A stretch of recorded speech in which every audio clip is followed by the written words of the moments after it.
여러분, 솔로몬이 성전을 건축하고 성전을 봉헌한 다음에 하나님께서 솔로몬에게 찾아오셔서 약속을 주십니다. 그런데 주목해야 될 것은 하나님이 주신 첫 번째 약속이 치유와 회복의 약속이었습니다. 하나님의 백성들이 하나님 앞에 범죄하고 그 땅에 재앙과 저주가 임할 때 땅을 치유해 주시고 회복시켜 주시겠다라는 말씀이에요. 여러분, 오늘 우리가 읽은 역대하 7장 14절 말씀 보세요. 내 힘으로 일컫는 내 백성이 그들의 악한 길에서 떠나 스스로 낮추고 기도하여 내 얼굴을 찾으면 내가 하늘에서 듣고 그들의 죄를 사하고 그들의 땅을 고칠지라 라고 했습니다.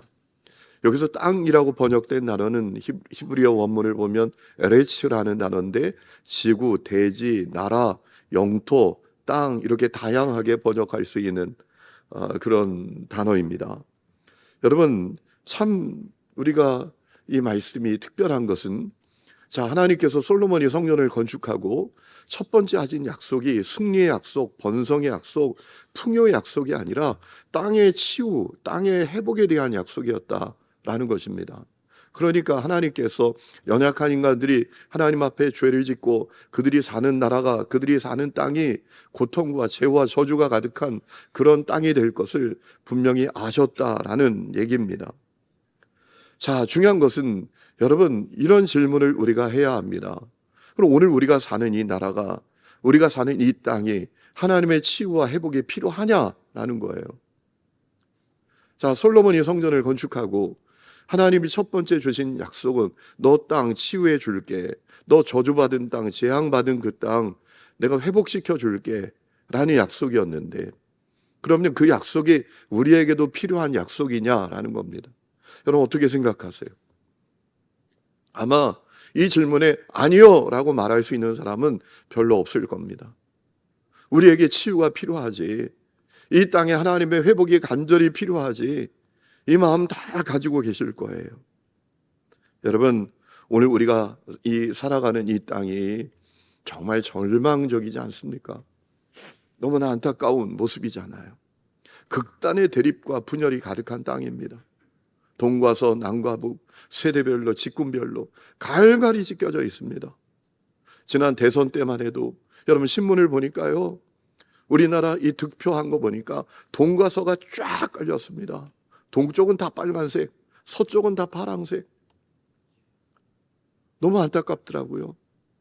20, 30대 청년들이 득표율을 보니까 남성은 다 빨간색, 여성들은 다 파란색. 어떻게 하다 이렇게 됐는지. 남과 북의 분열, 이건 이제 사람들이 통일 정말 가능한 거야? 분단의 고착화를 현실로 받아들이는 그런 안타까운 그런 모습이 되었잖아요. 얼마 전에 제가 통계를 보았는데 이제 이 40대 이하의 세대에게 물었대요. 통일이 필요하냐? 우리 통일 필요하지 않다. 그냥 우리 이대로 살자.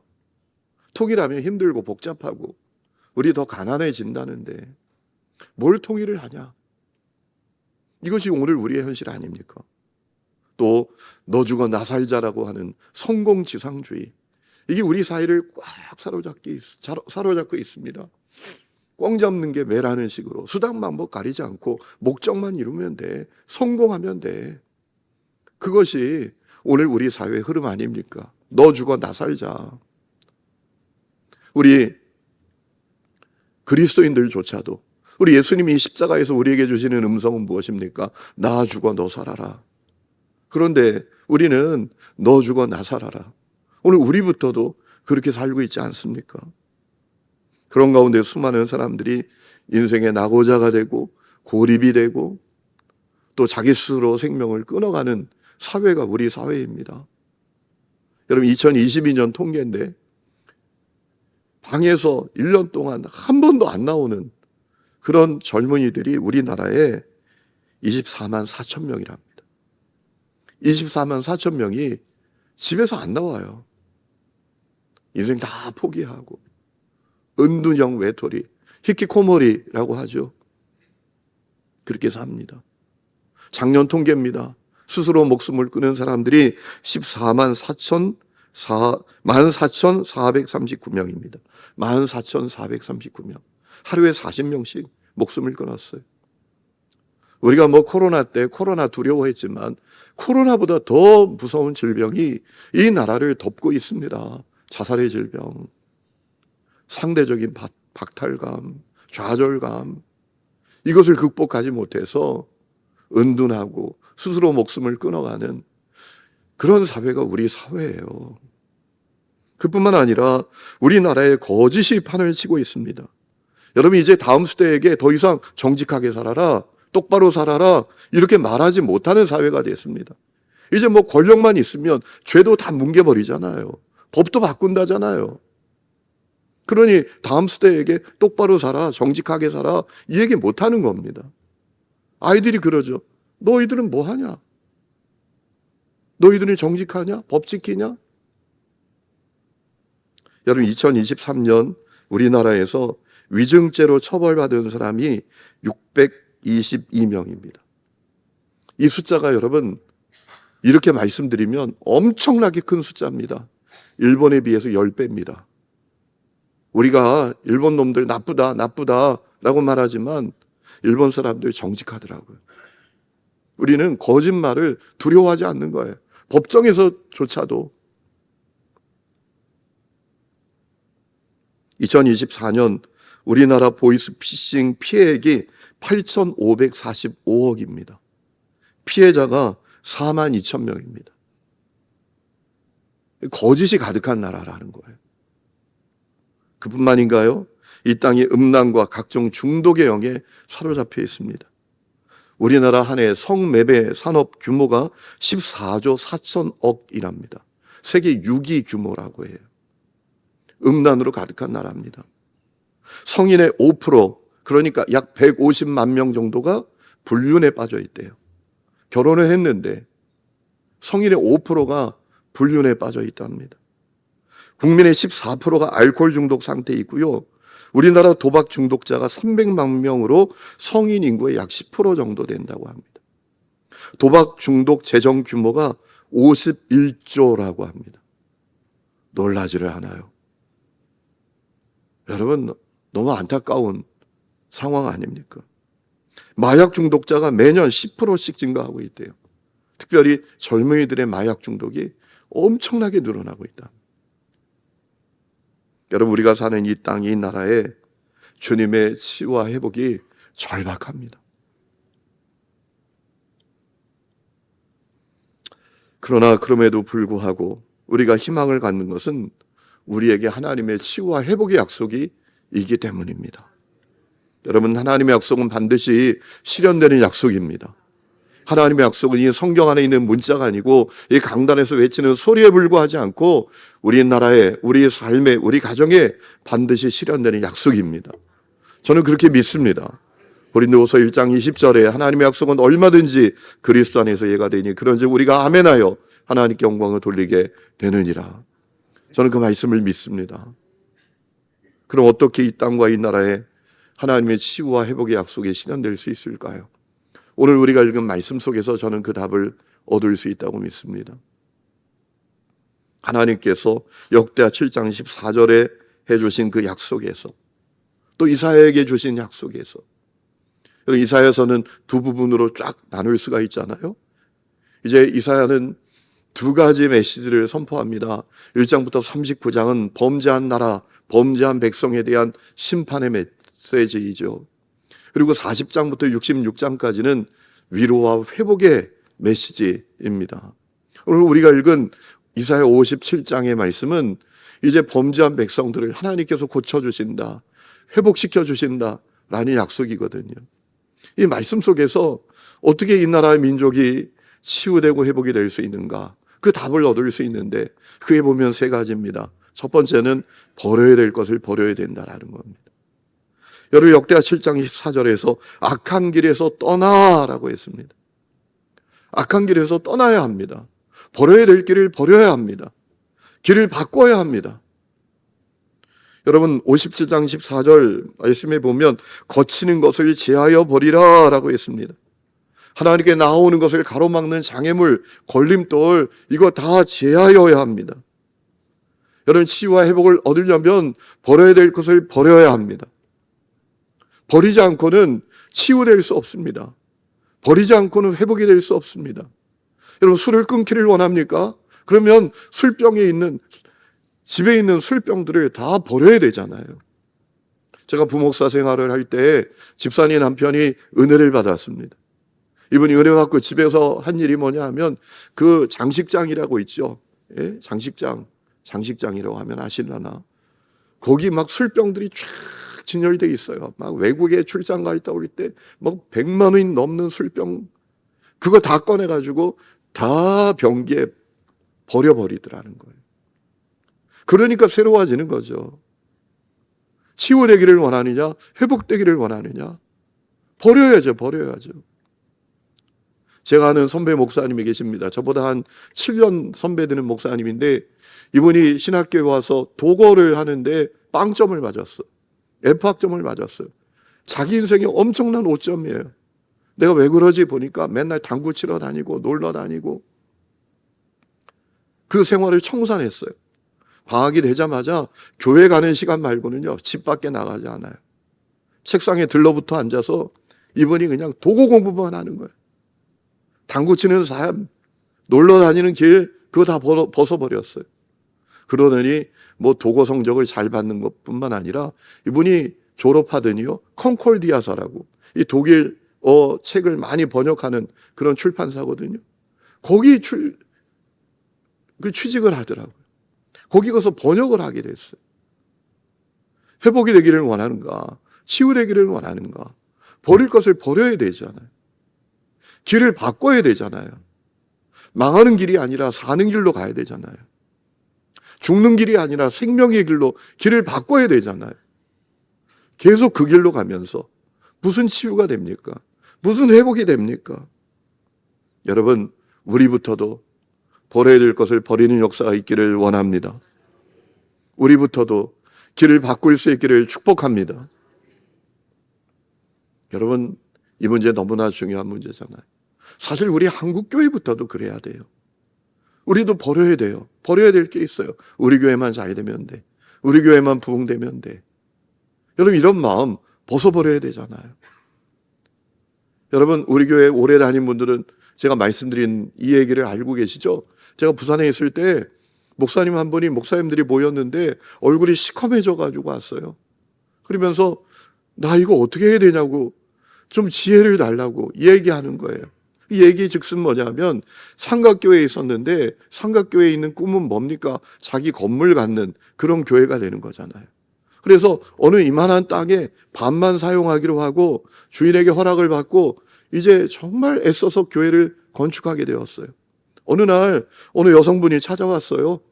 찾아오더니 하는 얘기가, 목사님, 이 나머지 반 땅에 우리가 교회 유치원을 지으려고 하는데 목사님 도장 찍어주세요. 우리가 그 건물을 지으려면 이제 그게 필요하대요. 목사님 생각에 이상하다. 왜 교회 유치원을 짓는데 목사님이 오지 않고 여자 집사님이 왔을까? 목사님이 좀 오라고 하세요. 목사님을 만나야지 되지. 그런데 얼마 뒤에 그 교회 장로님이라고 찾아오셨대요. 목사님, 우리 교회 유치원 지으려고 그래요. 도장 찍어주세요. 그래요? 장로님이 오셨으니 내가 도장 찍어줘야죠 하고 도장을 찍어줬는데, 나중에 건물이 세워졌는데 이게 유치원이 아니라 교회더라는 거예요. 교회. 내가 이 문제 어떻게 해야 되냐고. 건물이 서로 등을 마주대고 한 필지에 교회가 2개가 섰어요. 하나는 감리교회, 하나는 장로교회. 나 이 문제 어떻게 해야 되냐고, 내가. 이게 한국교회 현실이에요. 한국교회 교단별로 교인 숫자 통계 내는 거 보면 한국 인구만큼 되잖아요. 갤럽에서는 800만 명밖에 안 된다는데 다 거짓말 하는 거죠. 허위 마케팅 하는 거죠. 우리가 더 좋아, 우리가 더 커, 우리가 더 힘이 있어, 우리가 장자교단이야. 다 거짓말 하잖아요. 하나님이 그 이후에 무슨 부흥을 주세요? 무슨 회복을 주실 수가 있어요? 여러분, 우리부터 버려야 될 것을 버려야 되는 역사가 있기를 축원합니다. 두 번째는 절대 겸손을 회복해야 합니다. 여러분, 7장 14절에서 악한 길에서 떠나 스스로 낮춰야 한다라고 했습니다. 7장 15절의 말씀을 보면 하나님께서 지극히 존귀하고 영원히 거하시고 거룩하신 하나님이시고 높고 거룩한 곳에 있다라고 하셨습니다. 그러니 그 하나님을 하나님으로 인정하고 우리가 절대 겸손해야 하지 않겠습니까? 하나님은 높으시고 낮은 나는 낮다. 하나님은 지혜로우시고 나는 어리석다. 하나님은 힘이 있지만 나는 연약하다. 여러분, 이것을 우리가 깨닫고 하나님 앞에 절대 겸손해야 하지 않겠습니까? 그렇지 않으면 하나님 못 찾습니다. 하나님이 필요하다고 여기지도 않습니다. 회개할 수도 없습니다. 하나님이 두려우지 않은데 무슨 회개가 됩니까? 하나님이 두렵지 않은데 그 앞에 어떻게 엎드립니까? 이사야 57장 17절에 있는 말씀대로 그는 그저 패역하고 자기가 원하는 길로 갈 뿐이겠죠. 여러분, 오늘 이사야 57장 15절에 하나님이 이렇게 말씀하십니다. 하나님은 통쾌하고 마음이 겸손한 자의 영을 소생시킨다라고 했습니다.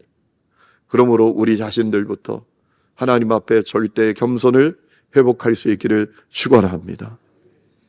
절대 겸손을 회복해야 합니다. 마지막 세 번째는 하나님을 절대 소망으로 여겨야 합니다. 여러분, 역대하 7장 14절에 기도하여 내 얼굴을 구하면, 기도하여 주님의 얼굴을 찾아야 된다. 이 얘기가 뭡니까? 하나님을 절대 소망, 유일한 희망으로 여겨야 된다는 것 아니겠습니까? 여러분, 하나님을 상대적인 희망으로 여기면 하나님 구하지 않습니다. 찾지 않습니다. 하나님을 찾아도 찾았다 말았다 합니다.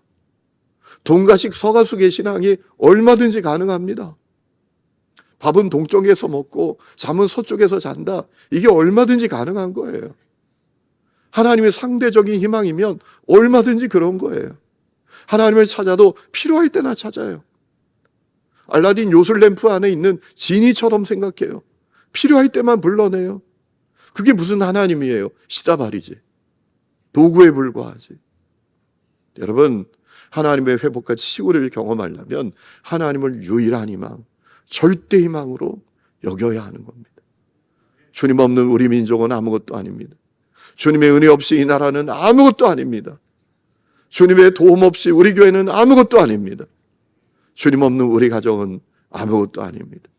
이 진정한 고백을 가지고 하나님을 유일한 희망, 절대 희망으로 여길 때 하나님의 치유와 회복이 임하는 것입니다. 여러분, 오늘 우리가 읽은 18절, 19절 세 번 이렇게 번역되어 있습니다.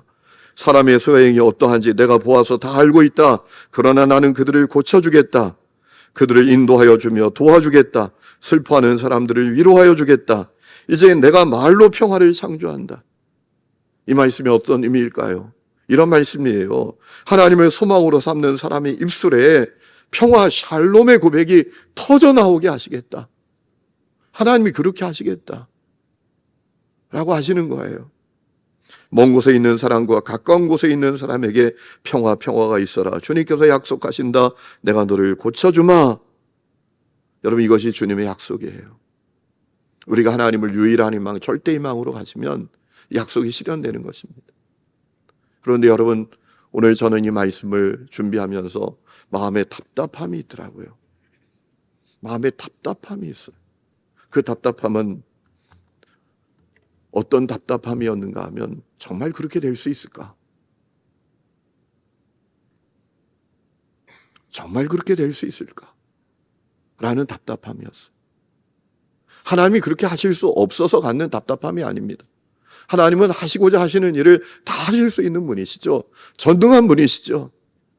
제가 답답한 것은 우리가 길을 바꿔야 되는데, 버려야 될 것을 버려야 되는데 하나님 앞에 절대 겸손하고 하나님을 유일한 희망으로 여겨야 되는데, 그래야 치유와 회복이 임한다고 말씀하시는데 우리가 그렇게 될 수 있을까?